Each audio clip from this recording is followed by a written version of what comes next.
नमस्कार, one India Hindi में आपका स्वागत है।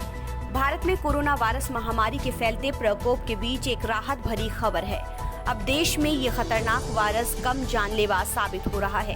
भारत में कोरोना वायरस का केस फर्टिलिटी रेट यानी कि CFR शुक्रवार को 2.84% था, जो पिछले 1.5 महीने में पहली बार 3% के नीचे गया है। केस फैटालिटी रेट पॉजिटिव पाए गए सभी मरीजों में से कितने प्रतिशत की मौत होती है उसे दिखाता है। इससे पहले 7 अप्रैल को CFR इतना कम था, लेकिन तब कुल केस 5,194 ही थे। अप्रैल में जब केस 10,000 के करीब पहुंचे, तब से ही CFR रेट लगातार ऊपर जा रहा था। मई की शुरुआत में ये रेट 3.4 था, यानी हर 100 मरीजों में 3 से ज्यादा की मौत हो रही थी। डेथ रेट में गिरावट का ट्रेंड इस हफ्ते की शुरुआत के साथ शुरू हुआ। 24 मई को CFR 2.89% था, जो 25 मई को गिरकर 2.87% और शुक्रवार को 2.84% रह गया। पश्चिम बंगाल में डेथ रेट राष्ट्रीय औसत से काफी ज्यादा है।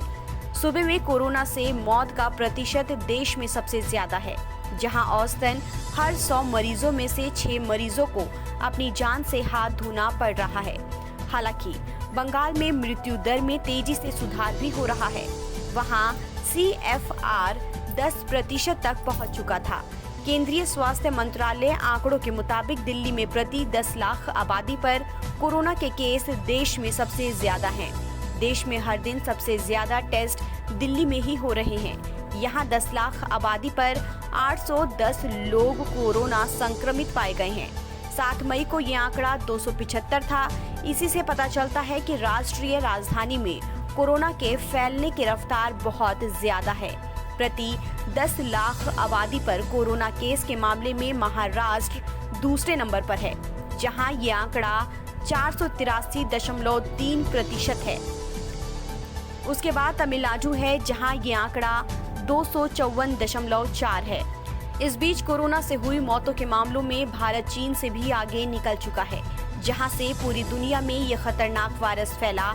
स्वास्थ्य मंत्रालय के मुताबिक देश में अब तक 4,971 लोगों की कोरोना की वजह से मौत हो चुकी है। चीन में ये आंकड़ा 4,634 है। इस खबर में फिलहाल इतना ही। तमाम अपडेट्स के लिए आप बने रहिए वन इंडिया हिंदी के साथ।